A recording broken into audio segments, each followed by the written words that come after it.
बिस्मिल्लाहिर्रहमानिर्रहीम। अस्सलाम वालेकुम स्टूडेंट्स, मुझे उम्मीद है कि आप सब खैरियत से होंगे और आप सबकी पार्ट्स ऑफ स्पीच लर्निंग बहुत अच्छी जा रही होगी। जैसे कि आपको पता है कि हमने parts of speech series start की हुई थी और आज का हमारा जो टॉपिक है इंटरजेक्शन, वो है last part of speech.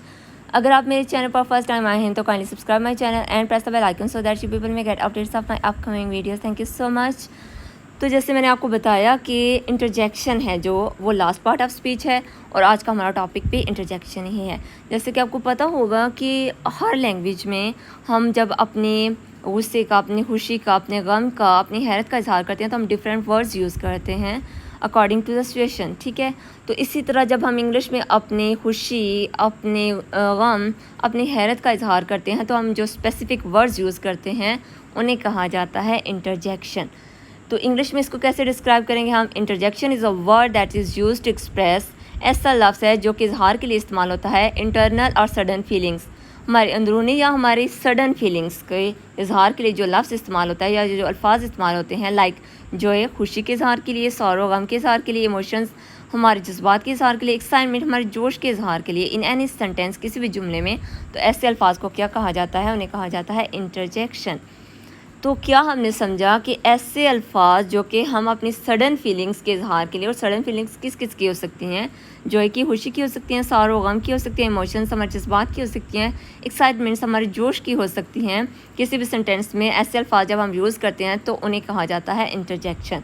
And interjection is a word और phrase that is grammatically independent. ऐसा लफ्ज़ होता है या फ्रेज़ होता है जो ग्रामेटिकली क्या हो? इंडिपेंडेंट हो from the words around it, अपने इर्द गिर्द के दूसरे अल्फाज से वो इंडिपेंडेंट होता है, यानी कि वो अकेला भी अपना मीनिंग दे रहा होता है, वो अपने हमारी फीलिंग्स का इजहार कर रहा होता है। And mainly express feelings rather than meaning. और क्या कर रहा होता है? उसका मेन जो पर्पस है, मेन जो फंक्शन है इंटरजेक्शन का, वो क्या है कि वो हमारी जो फीलिंग्स होती हैं उनको एक्सप्रेस करता है, बजाय इसके कि वो मीनिंग्स को क्या करे, शो करे, ठीक है। And interjection is a short word और फ्रेज़, ये शॉर्ट वर्ड या फ्रेज़ होता है that shows sudden emotions and feelings, जो कि क्या चीज़ जाहिर करते हैं? सडन इमोशंस और फीलिंग्स को इन अ सेंटेंस, किसी भी जुमले में। यानी किसी भी सेंटेंस में जब हमारी सडन फीलिंग्स को हमने जाहिर करना होता है, उनको एक्सप्रेस करना होता है, तो जो वर्ड्स हम यूज़ करते हैं दे आर कॉल्ड इंटरजेक्शन। जैसे कि वो क्या वर्ड्स हो सकते हैं? Like hurrah, alas, Bravo, wow, हाँ, ये एट्सेट्रा, ठीक है, इस तरह के वर्ड्स। अब हम एग्जांपल्स में इनको समझ लेते हैं। Hurrah, we won the match. Hurrah खुशी के लिए है, हमने मैच जीत लिया। अब जैसे हम कोई चीज़ भूल जाते हैं तो सडनली हमारे मुंह से निकलता है oops, I forgot my book at home, ठीक है, मैं अपनी किताब घर पर भूल गई। Wow what a lovely scene, अपनी हैरत का, वाओ कितना प्यारा मंजर है, ठीक है, सीन है। Hurray, I have won the prize, hurray भी खुशी के लिए, ठीक है, मैंने इनाम जीता है या मैंने इनाम जीत लिया। अब यहाँ तक हम करते हैं इसको समराइज़ कि ऐसे वर्ड्स जिनके थ्रू हम क्या करते हैं? अपनी सडन फीलिंग्स, सडन इमोशंस को एक्सप्रेस करते हैं, दे आर कॉल्ड इंटरजेक्शंस। और वो सडन फीलिंग्स, सडन इमोशंस कौन से हो सकते हैं? जॉय के, यानी कि खुशी के, सौरो गम के, इमोशंस हमारे जज्बात हो सकते हैं, एक्साइटमेंट्स हमारी जो हमारा जोश है वो हो सकता है, ठीक है। इन सब को एक्सप्रेस करने के लिए जो वर्ड्स हम यूज़ करते हैं उन्हें कहा जाता है इंटरजेक्शन। अब हम देखते हैं कि इसकी टाइप्स कौन सी होती हैं, फिर हम वन बाय वन को डिस्कस कर लेंगे। Primary interjection, mild interjection, secondary interjection, strong interjection, volitive interjection, emotive interjection, cognitive interjection. अब हम करते हैं इनको one by one discuss. Primary interjection क्या होती हैं? जैसे कि नाम से ही जाहिर है कि primary means basic, right. The words that are exclusively interjections and cannot be classified as any other parts of speech or called primary interjections।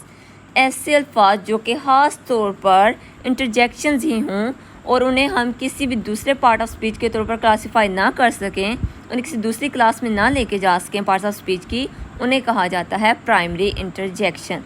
Primary interjections do not function as any other part of speech. Primary interjection जो होती हैं वो primary interjection का नाम से हमें पता है बेसिक इंटरजेक्शंस होती हैं और वो पार्ट्स ऑफ किसी दूसरे पार्ट ऑफ स्पीच के तौर पर इस्तेमाल नहीं हो सकती, वो सिर्फ और सिर्फ क्या होती हैं? इंटरजेक्शंस। जैसे कि एग्जांपल्स करते हैं, अलास, अब ये जो वर्ड है अलास और उसके आगे वाओ है, उसके बाद उप्स है, तो इनमें क्या है कि ये ना तो नाउन है, ना प्रोनाउन है, ना वर्ब है, ना एडवर्ब है, ना एडजेक्टिव है। इस तरह ये सिर्फ क्या हैं? ये सिर्फ इंटरजेक्शंस हैं। जैसे कि एग्जांपल्स करते हैं, alas I could not be there in time, मैं वहाँ टाइम पर नहीं पहुँच सकी। Wow weather is so pleasant, wow मौसम बहुत ज़्यादा खुशगवार है। उप्स शी डिड मिस्टेक्स और शी मेड मिस्टेक्स, उसने गलतियाँ की। ठीक है, तो प्राइमरी इंटरजेक्शन में हमने क्या समझ लिया कि प्राइमरी इंटरजेक्शंस ऐसे अल्फाज होते हैं कि जो कि सिर्फ इंटरजेक्शंस हों और उन्हें हम किसी दूसरे पार्ट ऑफ स्पीच में क्लासीफाई ना कर सकें। सेकेंडरी इंटरजेक्शंस क्या होती हैं? The nouns, adjectives and other parts of speech that act as interjections on occasions are called secondary interjections. जब नाउन्स, एडजेक्टिव्स या दूसरे parts of speech as interjection use हों तो उन्हें कहा जाता है सेकेंडरी इंटरजेक्शंस। जैसे कि bless you, well, watch, good, grief, shoot, oh my god, hey, hi, hell, etcetera. अब यहाँ पर आपने फ़र्क समझ लेना है कि प्राइमरी इंटरजेक्शन ऐसे वर्ड्स हैं जो कि सिर्फ इंटरजेक्शन होते हैं और वो दूसरे पार्ट्स ऑफ स्पीच के तौर पर इस्तेमाल नहीं हो सकते। और जो सेकेंडरी इंटरजेक्शंस होती हैं वो क्या होती हैं? वो दूसरे पार्ट्स ऑफ स्पीच होते हैं जो कभी कभार सेंटेंसेस में एज इंटरजेक्शन यूज़ होते हैं। अब हम देखते हैं कि सेकेंडरी इंटरजेक्शंस की एग्जांपल्स क्या हैं। Indeed I was watching for rain, Indeed I was waiting for rain, हकीकत में मैं बारिश का इंतज़ार कर रही थी। अब जो इंडीड है ये क्या है? ये सेकेंडरी इंटरजेक्शन है। Oh my god this watch is so beautiful. ठीक है, अब यहाँ पर भी क्या है? हैरत का ही इजहार है, लेकिन ये जो हमारी है इंटरजेक्शन ओ माई गॉड, ये क्या है? ये सेकेंडरी इंटरजेक्शन है। Goodness how did you go through all these books in a day. ठीक है, आपने इन सारी किताबों को एक ही दिन कैसे कवर कर लिया? ठीक है, गो थ्रू कैसे कर लिया? तो यहाँ पर जो goodness, Indeed, O my God है, ये क्या हैं? ये सेकेंडरी इंटरजेक्शंस हैं, यानी कि ये क्या होंगे? पार्ट्स ऑफ स्पीच में अगर हम इनको क्लासीफाई करें तो ये क्या हैं? नाउन्स हैं, प्रोनाउंस हैं, एडजेक्टिव्स हैं या कोई से भी दूसरे पार्ट्स ऑफ स्पीच हैं जो कि एज इंटरजेक्शन यूज़ हो रहे हैं। ठीक है, ये रियल बेसिक प्राइमरी इंटरजेक्शंस नहीं हैं। उसके बाद ये करते हैं mild interjection. Mild expressions of feelings and emotions are usually called mild interjections. ठीक है, जो हमारे माइल्ड एक्सप्रेशंस को या फीलिंग्स को शो करें वो वाले जो सारे वर्ड्स होते हैं वो माइल्ड इंटरजेक्शंस कहलाती हैं। These types are typically separated from the rest of the sentence by commas, और ऐसी इंटरजेक्शन को हम बाकी सेंटेंस से कॉमा के थ्रू अलग कर लेते हैं। यदि माइल्ड जो हमारे एक्सप्रेशंस होते हैं, फीलिंग्स क्या होती हैं? जो स्ट्रॉन्ग नहीं होती। ठीक है, जैसे oh I was looking for you, मैं आपको तलाश कर रही थी। Well it was not very easy, ये बहुत आसान नहीं था। आई एम डूइंग वेल, मैं ठीक हूँ। ठीक है, तो ये माइल्ड से एक्सप्रेशंस हैं, इनमें कोई उस तरह से हम फोकस नहीं किसी बात पे कर रहे, एम्फसिस नहीं है। ठीक है, उसके बाद जी जैसे हमने किया ना प्राइमरी और सेकेंडरी, इसी तरह माइल्ड और स्ट्रॉन्ग को समझ लेंगे। ठीक है, माइल्ड का था कि उसमें हमारे जो इमोशंस होते हैं, जो फीलिंग्स होती हैं वो स्ट्रॉन्ग नहीं होती। जो स्ट्रॉन्ग इंटरजेक्शन है वो नाम से ही ज़ाहिर है कि इसमें क्या होगा? स्ट्रॉन्ग फीलिंग्स होंगी। ठीक है, the strong outburst of expressions और कॉल्ड स्ट्रॉन्ग इंटरजेक्शंस। ठीक है, अल्फाज का जो जोश होता है, सैलाब होता है, तूफ़ान होता है, ठीक है, इमोशंस और फीलिंग्स का, तो जब वो हम एक्सप्रेस करते हैं तो उसे कहा जाता है strong interjection. These types are typically separated from the rest of the sentence by exclamation marks. ठीक है, एक्सक्लेमेटरी मार्क के ज़रिए हम इसको अलग कर देते हैं, जबकि माइल्ड इंटरजेक्शन को हम किसके ज़रिए अलग करते थे? कॉमा के ज़रिए। तो माइल्ड एक्सप्रेशन को शो करने के लिए माइल्ड इंटरजेक्शन, और जो हमारे स्ट्रॉन्ग इमोशंस होते हैं, स्ट्रॉन्ग फीलिंग्स होती हैं, उनको एक्सप्रेस करने के लिए हम क्या यूज़ करते हैं? Strong interjection. अब स्ट्रॉन्ग इंटरजेक्शन में क्या आएगा? ये I finally pass the exam, बहुत ज़्यादा खुशी हो रही है। ठीक है, एग्ज़ाम पास कर लिया।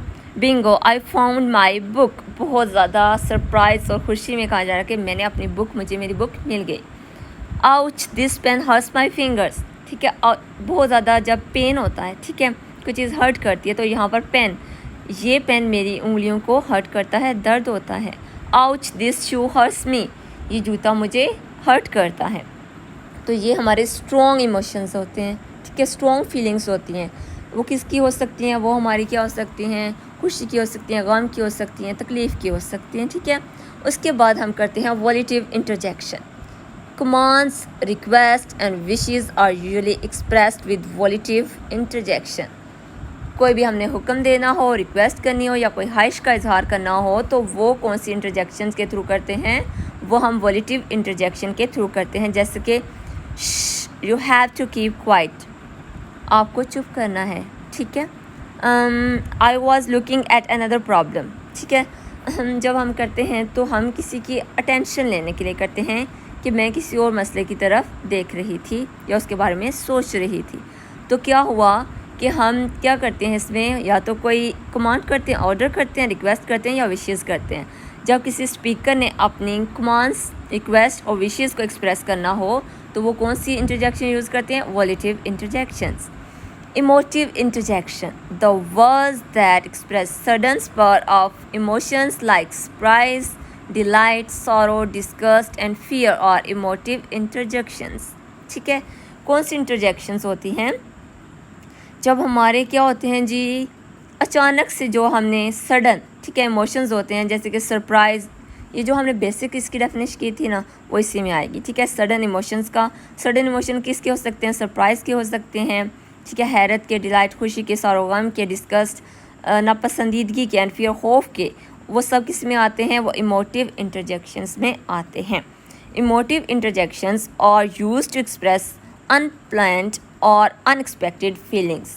ये अनप्लान्ड और अनएक्सपेक्टेड जो हमारी फीलिंग्स होती हैं, जिनके बारे में पता नहीं होता कि हम ये इजहार करने वाले हैं, ठीक है, हमने उनके बारे में कोई प्लानिंग नहीं पहले से की होती, प्री प्लान नहीं होती, वो फीलिंग्स या वो इमोशंस, उन्हें कहा जाता है इमोटिव इंटरजेक्शंस।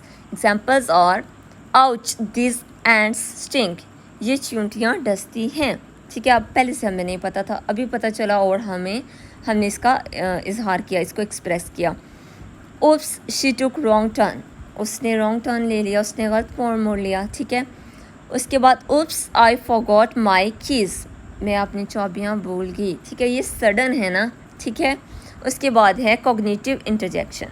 दीज इंटरजेक्शंस और वर्ड्स दैट एक्सप्रेस रिएक्शंस और इंट्रोड्यूस न्यू इन्फॉर्मेशन, ये ऐसी इंटरजेक्शंस होती हैं जो कि क्या करती हैं? रिएक्शंस को शो करती हैं, एक्सप्रेस करती हैं, या फिर हमें न्यू इन्फॉर्मेशन देती हैं।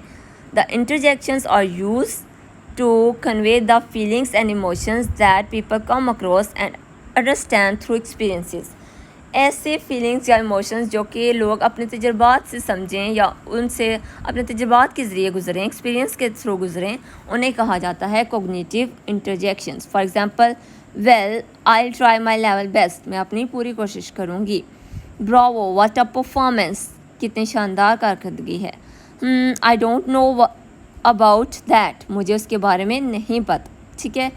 जिनका क्या हो, हमें कोई नई इन्फॉर्मेशन दें, ठीक है, और या जिनके ज़रिए हम अपने एक्सपीरियंस से जिनको समझें या उनसे हम गो थ्रू हों, उन्हें कहा जाता है कॉग्निटिव इंटरजेक्शन।